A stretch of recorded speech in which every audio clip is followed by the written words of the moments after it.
عليه وسلم وشر الأمور محدثاتها وكل محدثة بدعة وكل بدعة ضلالة وكل ضلالة في النار. Kaum muslimin jemaah salat maghrib musalla al-huda yang dimuliakan Allah Subhanahu wa taala. Kita bersyukur kepada Allah Subhanahu wa taala yang memberikan kita nikmat yang banyak. Di antara nikmat yang banyak itu yang paling mulia adalah nikmat ketaatan kepada Allah Subhanahu wa taala. Kita bersyukur memuji Allah Subhanahu wa taala yang memudahkan langkah-langkah kita di dalam ketaatan dan ketakwaan, yang menjauhkan diri kita dari keburukan dan kemaksiatan. Pada kesempatan yang mulia ini kita meneruskan pembahasan dari kitab Al-Adab Al-Mufrad yang ditulis oleh Imam Al-Bukhari rahimahullah.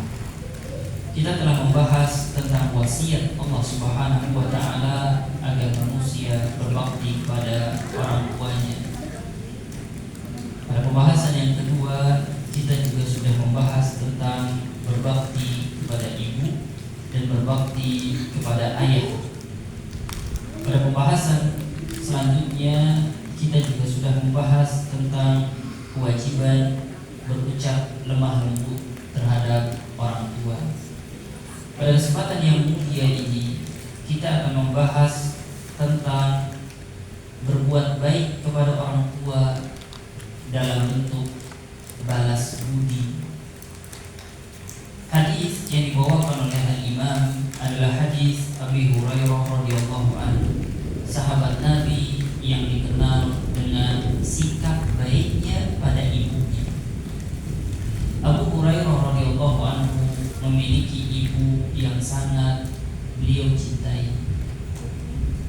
Akan tetapi ibunya terlambat masuk Islam. Beliau berusaha mengajaknya kepada Islam, namun ibunya begitu membenci agama Allah Subhanahu wa taala, membenci Rasulullah sallallahu alaihi wasallam. Ia pun berusaha, dia berdoa sampai dia meminta kepada Rasulullah sallallahu alaihi wasallam untuk mendoakan ibunya. Maka akhirnya Rasulullah sallallahu alaihi wasallam mendoakan ibu dari Abi Hurairah radhiyallahu anhu. Tatkala Abi Hurairah radhiyallahu anhu pulang ke rumah, dia mendapati ibunya telah masuk Islam. Maka dia sangat senang sekali. Maka Abu Hurairah adalah di antara teladan bagaimana seorang anak mendakwahi, mengajak orang tuanya. Anak mengajak orang tua ke surga Allah Subhanahu wa taala. Hadis yang dibawakan kata Nabi yang mulia alaihi salatu wasalam, la yajzi waladun walidahu illa an yajidahu mamlukan fayashtariyahu fayu'tiqahu.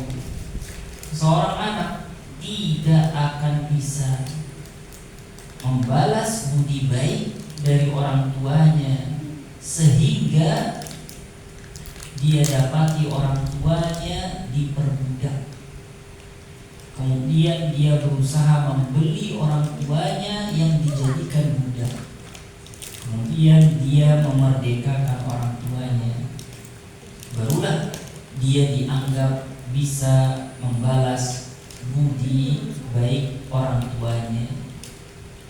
Hadis ini juga diriwayatkan oleh Al-Imam Muslim. Hadis yang mulia ini menunjukkan bahwa besarnya jasa orang tua terhadap anak, karena orang tualah yang menjadi sebab hadirnya anak di dunia ini. Dan hadis ini pula memberikan faidah kepada kita bahwa perbudakan itu kita lihat sekarang tidak ada, akan tetapi kelak akan ada lagi. Perbudakan adalah sesuatu yang sangat melelahkan tidak menyenangkan. Sebahagian telah membuat kejahatan besar dengan memperbudak manusia. Padahal Allah Subhanahu wa ta'ala lah yang berhak memperbudak manusia. Maka Allah menyebut manusia sebagai ibadullah, budak-budak Allah, hamba-hamba Allah. Kita tidak diperbolehkan memperbudak manusia, karena mereka manusia terlahir dari rahim ibu mereka merdeka. Bagaimana seseorang bisa melakukan kejahatan dengan memperbudak sesama manusia? Kejahatan besar yang pernah dilakukan manusia terhadap sesama manusia adalah perbudakan. Dan Islam menutup semua pintu perbudakan yang pernah dilakukan oleh manusia terhadap manusia, kecuali satu pintu yang masih tetap dibiarkan terbuka, yakni pintu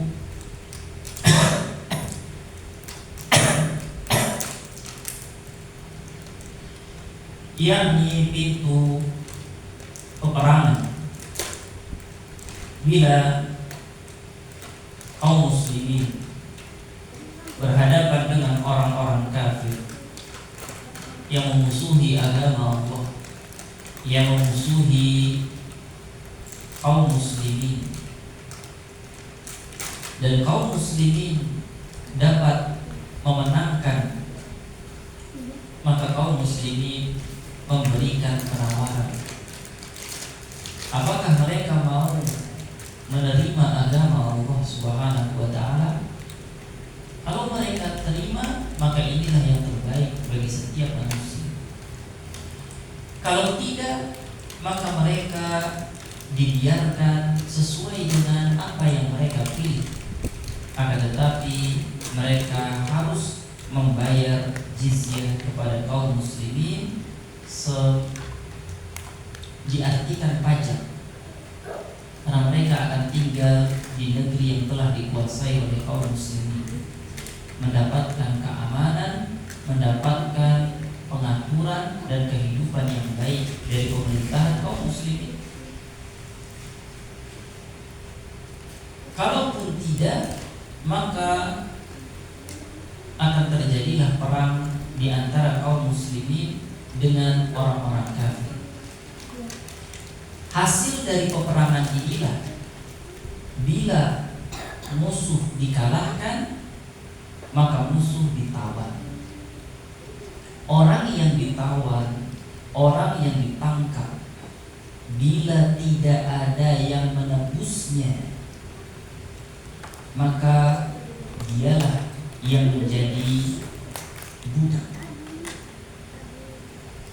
Dan budak di dalam Islam, dia berhak untuk memerdekakan dirinya bila tidak ada yang sanggup untuk menebus harganya. Maka dia boleh mengatakan, saya ingin menebus diri saya dengan kesepakatan harga, dan dia diberikan kesempatan untuk bekerja, mengumpulkan sejumlah harta sampai dia bisa menebus dirinya. Dari hal-hal fikih seperti ini, tahulah kita bahwa Islam telah menutup pintu perbudakan, dan Islam telah mempersempit ruang lingkup perbudakan. Disisakan satu, agar manusia mengerti betapa tidak menyenangkannya peperangan, agar manusia bisa hidup damai satu dengan yang lain, agar manusia bisa saling menghormati, agar manusia bisa saling menghargai.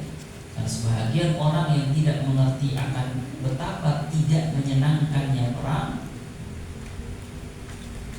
tidak bisa menghargai suasana yang damai. Maka kata Nabi yang mulia alaihi salatu wassalam, seorang anak bisa membalas budi orang tuanya bila dia menemukan orang tuanya dalam perbudakan, kemudian dia bisa membelinya dan memerdekakannya. Ini adalah di antara bentuk kebaikan besar bagi orang yang membebaskan manusia dari perbudakan, seperti yang dilakukan sahabat-sahabat Rasulullah SAW, Abu Bakar As-Siddiq, di mana beliau telah membebaskan beberapa kaum muslimin dari perbudakan, di antaranya Bilal bin Rabah. Hadis berikutnya dari Abi Burdah, ia melihat Ibnu Umar dan seseorang penduduk Yaman yang sedang tawaf di sekitar Ka'bah sambil menggendong ibunya. Orang itu berucap, "Innilaha ba'iruha al-mudillal in ud'irat rikabuha lam ud'a." Sesungguhnya diriku adalah tunggangan bagi ibu. Apabila tunggangan yang lain lari, maka aku tidak lari. Orang ini menggendong ibunya untuk melaksanakan manasik haji, dan dia mengatakan sambil menggendong ibunya, "Saya telah lama menjadi tunggangan bagi ibu. Kalau tunggangan-tunggangan lain boleh lari, namun saya tidak akan lari." Menunjukkan sayangnya dan patuhnya dia terhadap orang tuanya. Tatkala melihat Ibnu Umar, orang ini mengatakan, "Ya Ibnu Umar, atarani jazaituha?" Wahai Abdullah Ibnu Umar, sahabat Nabi yang mulia, apakah yang aku lakukan ini bisa dan sudah membalas kebaikan dari orang tuaku? Apakah yang aku lakukan ini sudah membalas kebaikan dari ibuku? Qala la wala bizafratin wahidah. Maka Ibnu Umar mengatakan, tidak. Apa yang kamu lakukan seperti ini belum membalas kebaikan ibumu, walau setarik nafas yang ia keluarkan saat dia melahirkanmu. Kita ketahui bahwa ibu tatkala melahirkan anaknya bernafas, menggunakan tarikan nafasnya, dan itu adalah kebaikan yang tidak bisa dibalas oleh anak. Dan ini adalah pendapat murid-murid Rasulullah SAW. Dari mana mereka mengetahui ini? Tentu dari Nabi yang mulia SAW. Banyak kebaikan dari anak, seandainya dia menjadi tunggangan dari orang tuanya pun, kebaikan orang tua tidak bisa dibalasnya. Thumma tafa Ibnu Umar fa'atal maqam fasalla rak'ataini thumma qala ya ibna Abi Musa inna kulla rak'ataini tukaffirani ma amamahuma. Kemudian Ibnu Umar tawaf dan sholat di belakang maqam Ibrahim, kemudian berkata kepada Abi Burdah yang ada di sisinya, sesungguhnya setiap 2 rakaat akan menghapus berbagai dosa yang diperbuat sesudahnya.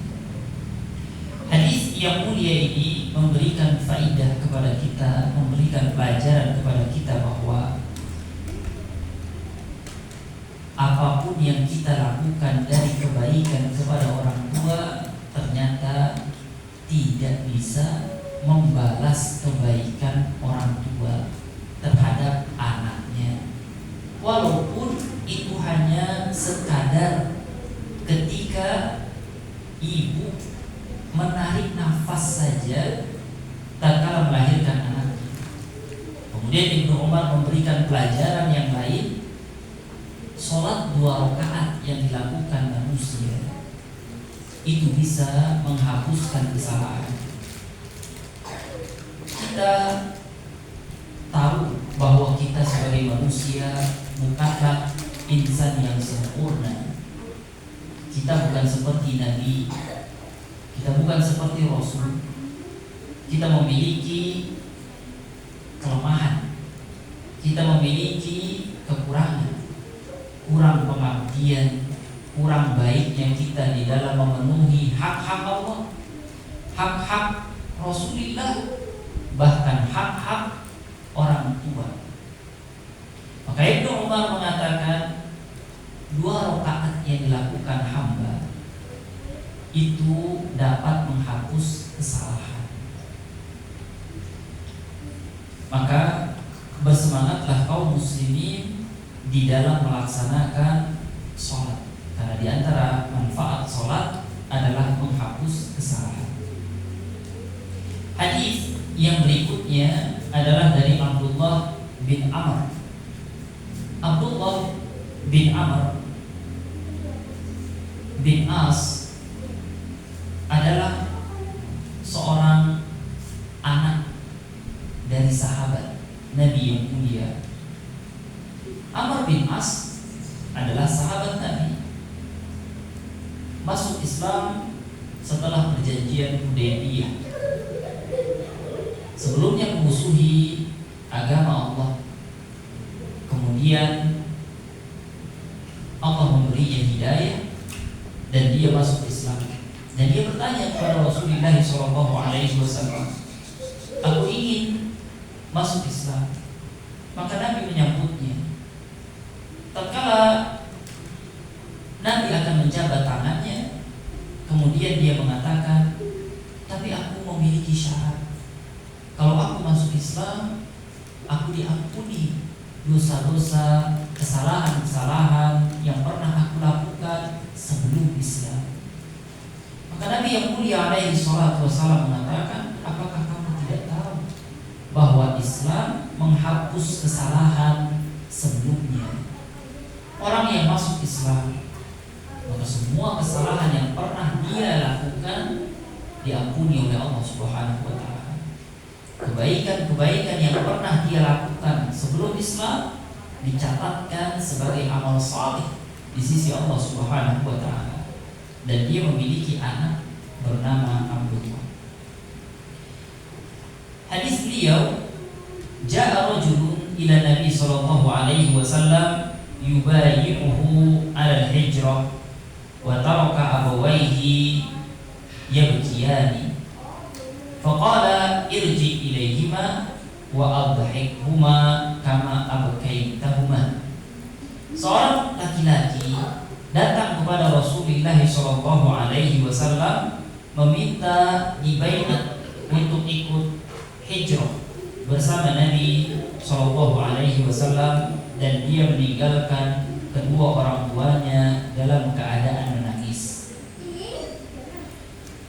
Dalam penjelasan yang lain, yang dimaksud adalah berjihad fi sabilillah.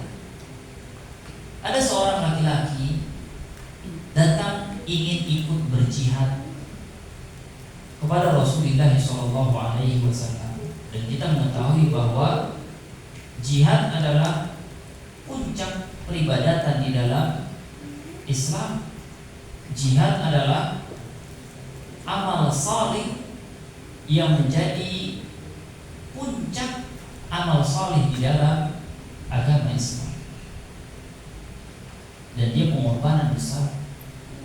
Seseorang keluar memperjuangkan agama Allah, mengorbankan nyawanya, mengorbankan dirinya, mengorbankan hartanya, dan dia siap menerima risiko kematian untuk menegakkan agama Allah Subhanahu wa taala. Pun kalau dia hidup, dia siap menerima risiko cacat tubuhnya, buntung tangannya, penuh dengan luka untuk agama Allah Subhanahu wa taala. Apalagi di zaman Rasulullah kita mengetahui tidak ada pengobatan modern seperti yang kita ketahui di zaman ini. Maka orang yang mendapatkan cacat di dalam jihad, maka dia akan merasakan betapa sakitnya luka-luka itu selama hidupnya. Maka dia datang kepada Rasulullah SAW untuk berjihad. Dan diketahui bahwa dia memiliki orang tua dan orang tuanya menangis, tidak mengizinkan tatkala anaknya ingin berjihad. Akan tetapi anak ini sangat ingin melakukan amal saleh, sangat ingin melakukan amal yang tinggi di dalam agama. Dan dia telah membulatkan tekadnya untuk berjihad fisabilillah. Mengetahui perihal orang tuanya, maka Nabi yang mulia alaihi salatu wassalam mengatakan, irji, pulang kamu, buat orang tuamu kembali tertawa seperti tadi kamu telah membuat keduanya menangis. Kepergian anaknya membuat orang tuanya menangis, dan Nabi yang mulia alaihi salatu wassalam menyuruhnya kembali pulang dan tidak memberikan izin kepadanya untuk ikut di dalam jihad fisabilillah. Hadis yang mulia ini juga menggambarkan betapa besarnya hak orang tua. Seseorang tidak bisa membalas budi baik orang tua walaupun dengan berjihad fisabilillah. Dia berjihad fisabilillah, dia berharap amal saleh yang tinggi ini bisa membalas kebaikan orang tuanya. Jawabannya tidak. Justru dengan meninggalkan orang tuanya dalam kondisi menangis, lalu dia tetap pergi berjihad, maka dia telah melakukan kekeliruan. Dia tidak bisa membalas kebaikan orang tuanya. Maka Nabi yang mulia alaihi salatu wassalam mengarahkan sahabatnya terhadap amal yang lebih afdal. Jihad afdal, setinggi-tinggi amal, setinggi-tinggi amal saleh, ibadah di dalam agama, jihad. Karena Nabi mengatakan, wa dzirwatu sanamihil jihad. Kamu mengetahui Islam, puncaknya adalah jihad. Akan tetapi bila dia memiliki orang tua, maka anak berjihad di dalam bakti kepada orang tua. Riwayat yang lain Nabi menyebut irji fafihi ma fajahid. Kamu pulang dan berjihadlah dengan berbuat baik kepada kedua orang tua. Ini menunjukkan bahwa di antara bentuk jihad anak adalah dia berbuat baik kepada ibu dan bapak. Seperti Aisyah radhiyallahu taala anha pernah bertanya kepada Nabi yang mulia alaihi salatu wassalam bahwa laki-laki memiliki keistimewaan berjihad sementara perempuan tidak. Maka Nabi mengatakan bagi perempuan ada jihad yang layak, yakni haji dan umrah. Ini menunjukkan bahwa setiap orang memiliki peran masing-masing. Bila dia perempuan, maka dia tidak dianjurkan, tidak disyariatkan seperti laki-laki disyariatkan jihad fisabilillah dengan membawa senjata. Akan tetapi haji dan umrah, bila dia seorang anak dan dia memiliki orang tua yang harus dia urus, maka jihadnya adalah dengan berbuat baik kepada orang tua. Jihadnya adalah dengan sabar berbuat baik kepada orang tuanya. Berikutnya keterangan Abu Murrah budak Ummu Hani bercerita bahwa suatu ketika dia naik kendaraan bersama Abu Hurairah ke tanah miliknya di Aki. Ketika memasuki daerah itu, Abu Hurairah berteriak, "Assalamualaikum warahmatullahi wabarakatuh, wahai ibu."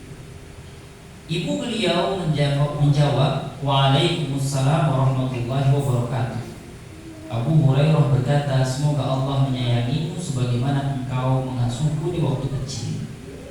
Ibu beliau menangis, "Wahai anakku, demikian pula dengan engkau. Semoga Allah membalasmu dengan kebaikan dan meridhoi kamu karena telah berbuat baik kepadaku di usia tua."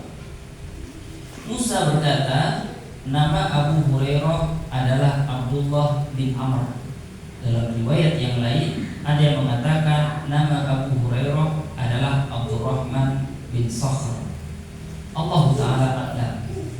Hadis ini menceritakan bahwa salah satu budak Ummu Hani adalah sepupu Rasulullah SAW. Nabi tatkala membebaskan kota Makkah, Nabi kembali ke Makkah dan menemui Ummu Hani. Ummu Hani masuk Islam,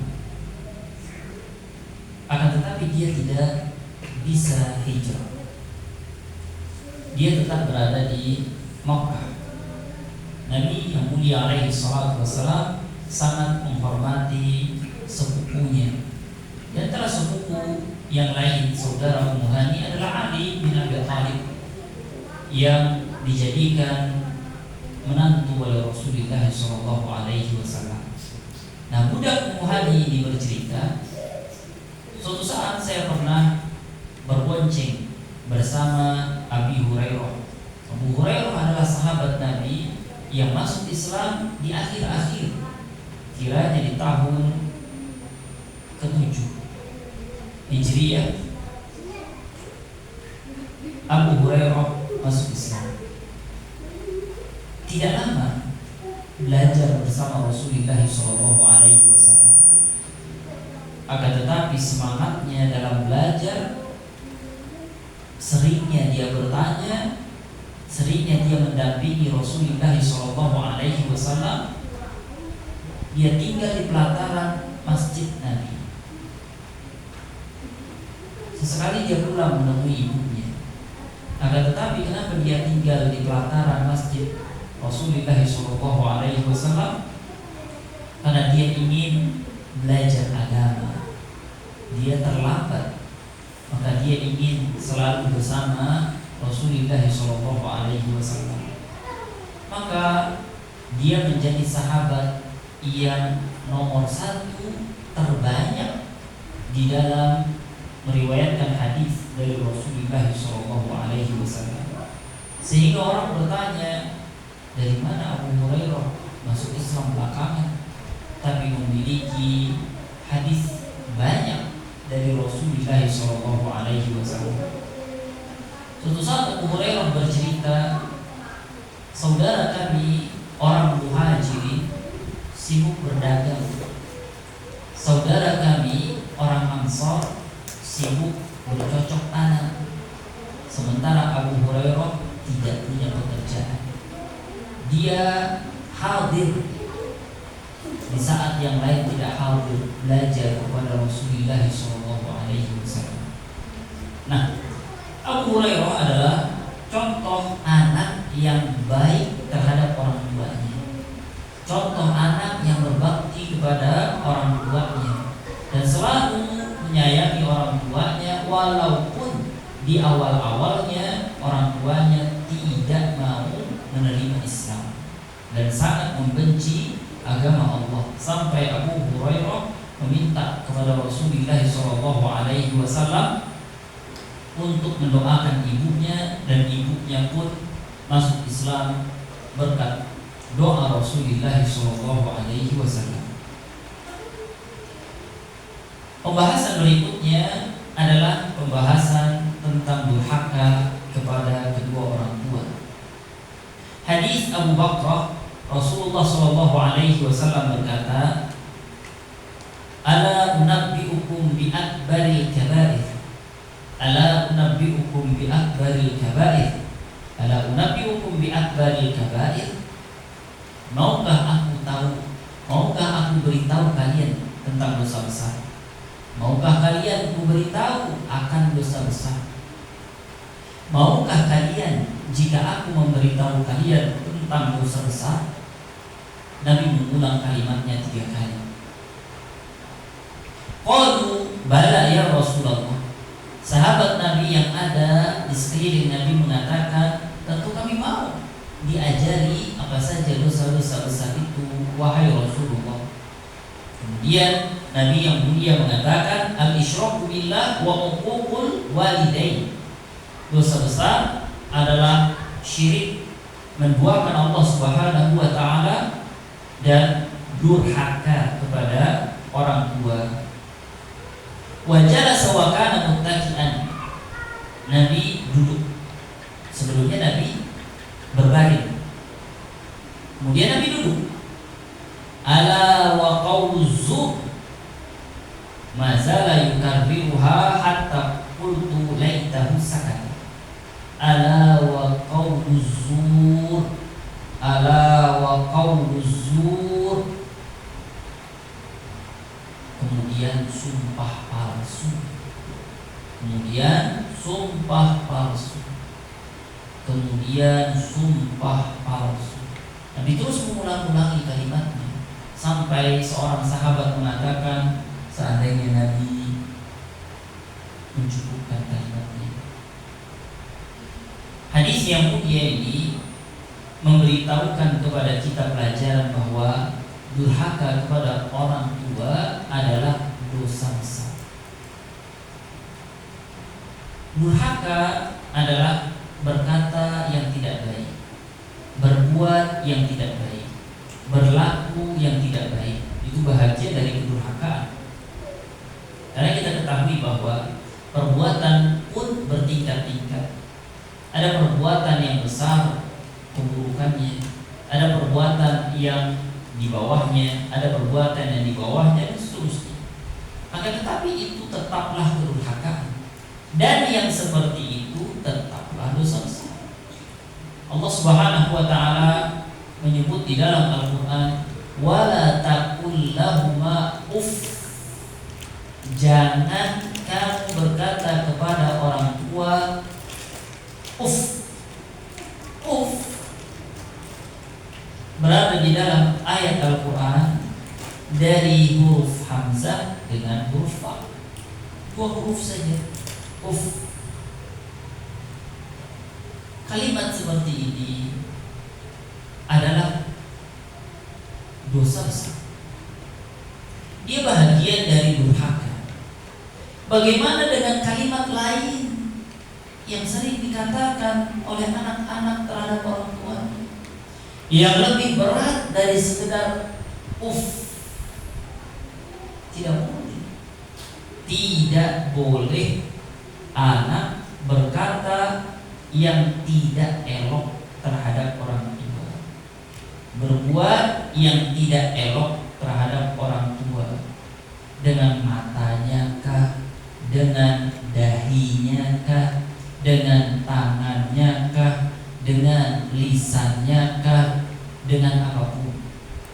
Maka berbuat tidak baik pada orang tua itu dosa besar, dan itu pokok, dan itu bahagian dari dosa besar.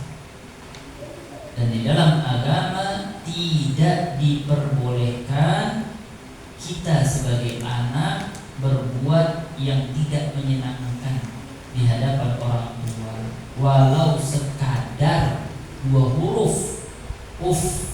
Allah Ta'ala. Pembahasan berikutnya adalah Allah melaknat orang yang melaknat kedua orang tuanya. Abu Tufail berkata, Su'ila Ali radhiyallahu anhu, hal khassakumun Nabi sallallahu alaihi wasallam bi syai'in lam yakhus bihi nas kafa? Qala ma khassana Rasulullah sallallahu alaihi wasallam bi syai'in lam yakhus bihi nas illa ma fi qarabi sayfi. Thumma akhraja sahifah fa'ida fiha maktubun la'anallahu man dzabaha li ghairillah, la'anallah man saraqa manaral ardi, la'anallah man la'ana walidayhi, la'anallah man awa muhdisan. Suatu ketika Ali bin Abi Thalib ditanya, apakah Nabi mengkhususkanmu dengan sesuatu yang tidak diberikan kepada yang lain? Kita mendengar mungkin bahwa sebahagian kaum mengatakan ada satu yang tidak kalian ketahui, bahwa Ali bin Abi Thalib memiliki pesan khusus yang didapatnya dari Nabi Shallallahu Alaihi Wasallam yang itu tidak diketahui oleh orang lain. Ali bin Abi Thalib memiliki pesan khusus yang didapatnya dari Rasulullah Shallallahu Alaihi Wasallam dan itu tidak diketahui oleh orang lain. Dan isinya adalah kebohongan. Karena Ali bin Abi Thalib tatkala ditanya, apakah Nabi mengkhususkanmu terhadap sesuatu yang diberikan kepadamu, tapi yang lainnya tidak diberikan, yang lainnya tidak diberitahu, maka Ali bin Abi Thalib menyatakan Rasulullah tidak pernah mengkhususkan kepadaku apapun. Nabi tidak pernah mengkhususkan seseorang. Karena Nabi Yahudi alaihi salatu wassalam tatkala diperintahkan oleh Allah Subhanahu wa taala untuk menyampaikan risalah, maka Nabi telah menyampaikan kepada semuanya. Tidak ada yang satu diberitahu, yang lain tidak. Yang satu dirahasiakan ilmu, yang satu tidak. Tidak ada. Nabi telah menyampaikan semuanya. Semua telah Nabi sampaikan. Nabi pernah bertanya kepada sahabat-sahabatnya di Haji Wada, sesuatu kebaikan yang menghantarkan pada kebaikan itu telah aku katakan dan aku ajarkan kepada kalian.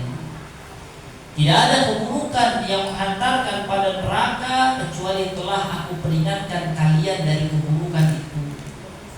Bukankah demikian? Maka semua orang yang hadir mengatakan iya demikian. Nabi tidak pernah menyembunyikan ilmu. Nabi tidak pernah mengkhususkan rahasiakan ilmu, tidak. Semua sahabatnya diberitahu oleh Rasulullah SAW. Perkara sebahagian sahabat hadir, sebahagian yang lain tidak, maka itu urusan lain. Namun hakikatnya agama ini telah sempurna diajarkan oleh Rasulullah SAW. Tidak ada yang Nabi tutup-tutupi dari agama. Kemudian Ali bin Abi Thalib mengatakan, kecuali ada satu dari pedangku ini. Ini menunjukkan penegasan bahwa Nabi tidak pernah membeda-bedakan sahabatnya. Kemudian Ali ingat, Nabi pernah memberikan secari kertas kepada saya. Isinya pernah Nabi katakan kepada yang lain.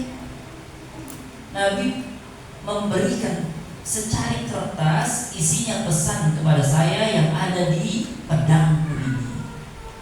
Diletakkan kertas itu di pedang Ali bin Abi Thalib. Lalu beliau Ali menunjukkan isi kertas itu. Apa isinya? Yang pertama, Allah melaknat orang yang berkorban untuk selain Allah. Orang menyembelih yang seharusnya dia mengatakan adalah ini untuk Allah dengan menyebut nama Allah, tapi dia menyembelih dengan menyebut nama berhala. Dia menyembelih untuk berhala. Setan datang ke rumahnya dan meminta disembelihkan kambing, maka dia menyembelih untuk setan. Setan datang ke rumahnya mengganggu dan minta untuk disembelihkan ayam, maka dia menyembelih untuk setan. Yang seperti ini terlaknat di sisi Allah Subhanahu wa taala. Yang kedua, Allah melaknat orang yang mencuri batas tanah. Dia memiliki tanah, akan tetapi dia sengaja memperluas tanahnya, mengambil tanah orang lain, dan ini adalah perbuatan yang dilaknat oleh Allah Subhanahu wa taala.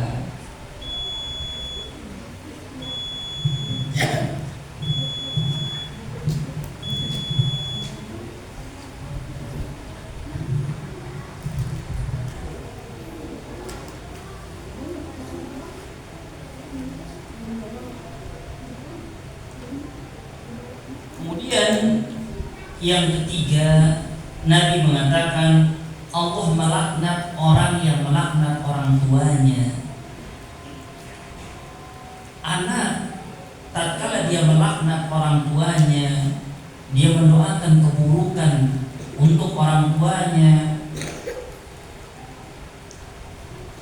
dia mengucapkan kalimat sumpah serapah kepada orang tuanya,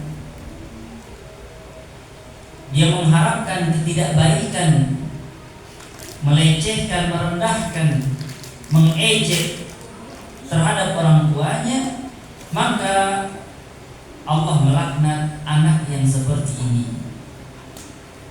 Di antara bentuk laknat terhadap orang tua dalam bentuk yang lain. Kalau bentuk yang pertama ini maklum, seseorang melaknat orang tuanya dengan kalimat, seseorang mendoakan keburukan terhadap orang tuanya dengan kalimat, seseorang merendahkan, melecehkan, mengejek orang tuanya dengan kalimat. Ini maklum. Maka anak seperti ini dilaknat oleh Allah Subhanahu wa taala. Adapun jenis yang kedua yang termasuk di dalam melaknat orang tua adalah dia melaknat orang tua orang lain.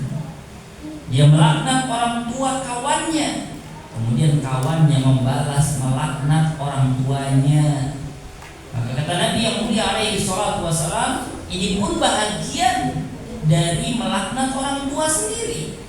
Karena tatkala Nabi Shallallahu Alaihi Wasallam menyatakan seperti ini, sebagian sahabat heran, adakah anak yang melaknat orang tuanya?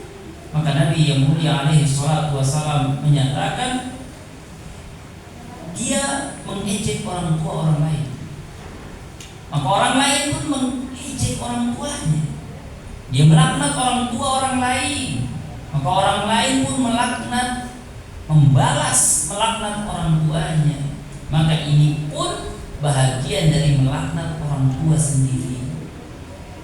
Maka melaknat orang tua dalam dua bentuk yang tadi kita sebutkan pun perbuatan yang dilaknat oleh Allah Subhanahu wa taala. Sehingga tidak boleh seorang anak mengejek orang tuanya sendiri atau mengejek orang tua saudaranya, orang tua tetangganya, orang tua kawannya, kemudian kawannya mengejek dirinya, mengejek orang tuanya. Dan ini bahagian yang dilarang di dalam agama. Yang keempat, Allah melaknat orang yang merusak di muka bumi. Allah melaknat orang yang pekerjaannya berbuat rusak di bumi Allah Subhanahu wa taala. Maklum bagi kita bagaimana merusak di muka bumi, merusak alam, merusak lautan, merusak tempat tinggal, merusak lingkungan, maklum. Tapi bentuk lain kata para ulama dari merusak di muka bumi adalah berbuat dosa dan maksiat. Perbuatan dosa dan maksiat termasuk merusak di bumi Allah Subhanahu wa taala. Karena Allah Subhanahu wa taala memberikan hukuman kepada orang yang berbuat dosa dan maksiat, dan hukuman itu tertimpa kepada lingkungan. Hukuman itu dirasakan oleh hewan-hewan. Hukuman itu juga terdampak dirasakan oleh tumbuh-tumbuhan. Bahkan di antara bentuk adab kata para ulama, bersyukur kepada rumah yang kita tinggali. Kita tidak boleh merusak di rumah yang Allah telah berikan kita tempat tinggal. Seseorang memiliki rumah, maka dia tidak boleh merusak rumahnya sebagai bentuk syukur kepada Allah Subhanahu wa taala. Dan kata para ulama, di antara bentuk merusak tempat tinggal sendiri adalah dengan membawa dosa dan maksiat ke dalam rumah. Seseorang yang berbuat dosa di rumahnya, seorang yang bermaksiat kepada Allah Subhanahu wa taala di rumahnya, seperti dia durhaka kepada orang tua di dalam rumahnya, seperti dia melaknat orang tuanya di dalam rumahnya, seperti dia tidak melaksanakan kewajiban di dalam rumahnya, dia melanggar aturan Allah Subhanahu wa taala di dalam rumahnya, maka ini bahagian dari merusak tempat tinggalnya sendiri. Ini bahagian dari merusak di bumi Allah Subhanahu wa taala dan masuk di dalam yang Allah Subhanahu wa taala laknat. Allah taala. Pembahasan berikutnya adalah adalah berbakti kepada kedua orang tua selama bukan di dalam kemaksiatan. Kiranya ini adalah pembahasan yang terakhir pada kesempatan yang mulia ini. Abu Darda, sahabat Nabi yang mulia alaihi salatu wasallam berkata, "Ausani Rasulullah sallallahu alaihi wasallam bitis." Nabi memberi aku pesan 9. La tusyrik billahi syai'an. Aku tidak boleh menduakan Allah Subhanahu wa taala. Wa in quti'at au huriqat, walaupun dipenggal leher, dibakar badan, aku tetap tidak boleh menduakan, mensekutukan Allah Subhanahu wa taala. Wala tatrukanna shalah maktubah muta'ammidan. Aku tidak boleh meninggalkan salat yang wajib. Wa man tarakaha muta'ammidan bari'at minhu dhimmah. Siapa yang tidak salat maka lepas dari penjagaan Allah Subhanahu wa taala. Wala tashrabanna al-khamra. Aku tidak boleh minum khamar. Fa innaha miftahu kulli syarr. Karena khamar kunci setiap keburukan. Wa ati walidaika. Kata Nabi, aku disuruh taat pada orang tua. Wa in amaraka an tukhrija min dunyaka. Walaupun orang tua menyuruh kamu keluar dari duniamu, dari urusan. Ada urusan yang orang tua tidak suka, dan orang tua perintahkan kamu keluar dari urusan ini, maka keluar dari urusan itu. Fakhruj lahuma, keluar untuk berbuat baik kepada orang tua. Wala tunazi'anna ulatal amr. Yang kelima, aku tidak boleh memusuhi pemimpin kaum muslimin. Wa in ra'aita annaka anta wala tafrir minaz zahfi. Walaupun kamu melihat pendapat saya benar, pemimpin salah, tetap tidak boleh memusuhi pemimpin. Yang keenam, wala tafrir minaz zahfi. Aku tidak boleh lari dari medan perang. Tidak boleh lari dari medan perang. Wa in halakta wa farra ashabuka. Walaupun kamu akan mati dan semua teman-temanmu lari, tapi kamu tidak boleh lari dari medan perang. Wa anfiq min taulika ala ahlika. Kamu berinfak kepada keluargamu. Infakkan sebagian harta yang engkau miliki kepada keluargamu. Ini yang ketujuh. Memberi nafkah kepada keluarga, memberi nafkah kepada yang menjadi tanggungan. Ini perintah Rasulullah untuk bertanggung jawab, bahwa setiap suami bertanggung jawab memberikan nafkah terhadap keluarganya.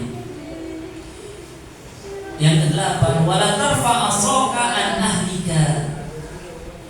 Jangan kamu membiarkan keluarga tidak diberi pengarahan.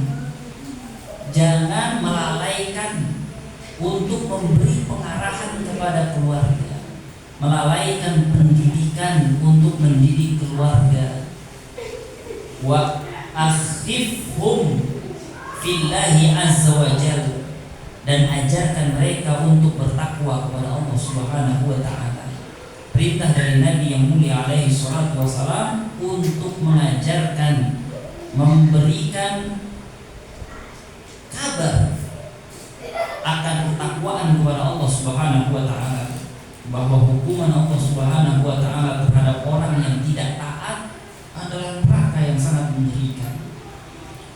Ini yang diperintahkan oleh Rasulullah sallallahu alaihi wasallam sebagai wasiat kepada Abu Darda. Dan hadis ini menerangkan kepada kita bahwa selama orang tua menyuruh untuk kebaikan, maka lakukan. Selagi orang tua tidak menyuruh untuk keburukan, maka lakukan. Perkara urusan dunia, pekerjaan, urusan lain, pertemanan, kegemaran, aktivitas, bila orang tua melarang dan itu tidak bertentangan dengan agama, maka mengikutinya sebagai bentuk sayang pada orang tua, sebagai bentuk taat pada orang tua adalah kebaikan dan diperintahkan oleh Rasulullah SAW. Mungkin ini bila ada yang perlu kita diskusikan dalam menit-menit terakhir, silakan.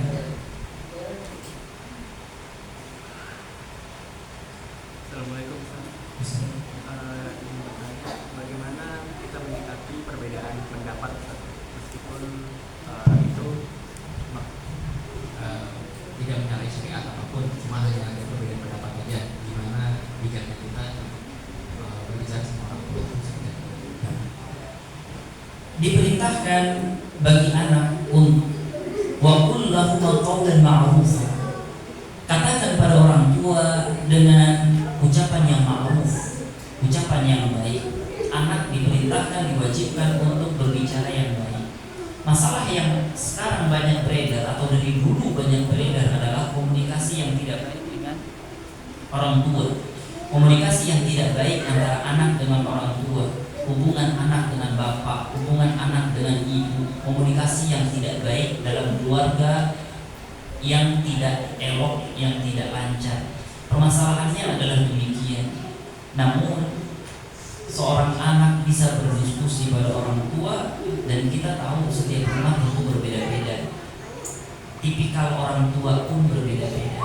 Namun kewajiban agama adalah demikian. Bila terjadi perbedaan pendapat antara orang tua dengan anak, anak berkewajiban untuk bicara dengan baik dan taat pada orang tua. Seperti orang tua wajib menjaga anaknya, membimbing anaknya, menghargai anaknya, dan seterusnya dari kewajiban orang tua terhadap anak. Tapi kita bicara tentang anak yang wajib berbicara yang baik, wajib menurut. Bila sudah disampaikan musyawarah, komunikasi dengan cara yang ma'ruf dan baik, namun orang tua tetap pada pendiriannya dan permintaan orang tua tidak melawan agama, maka wajib bagi anak untuk mengikuti permintaan orang tua. Allah Ta'ala akan, kecuali permintaan orang tua adalah permintaan yang tidak elok, tidak baik secara agama, maka dalam hal ini kata Nabi tidak boleh ditaati. Namun tidak boleh marah-marah, tetap dengan pembicaraan yang baik, sikap yang baik, dan semua yang baik-baik. Allah Ta'ala alam, pembahasan ini panjang dan tidak semua bisa dilakukan. Namun inilah agama kita yang menyuruh kita untuk taat. Sebagaimana istri disuruh taat pada suami, anak disuruh taat pada orang tua, hamba disuruh taat pada Allah Subhanahu wa Ta'ala. Allah Ta'ala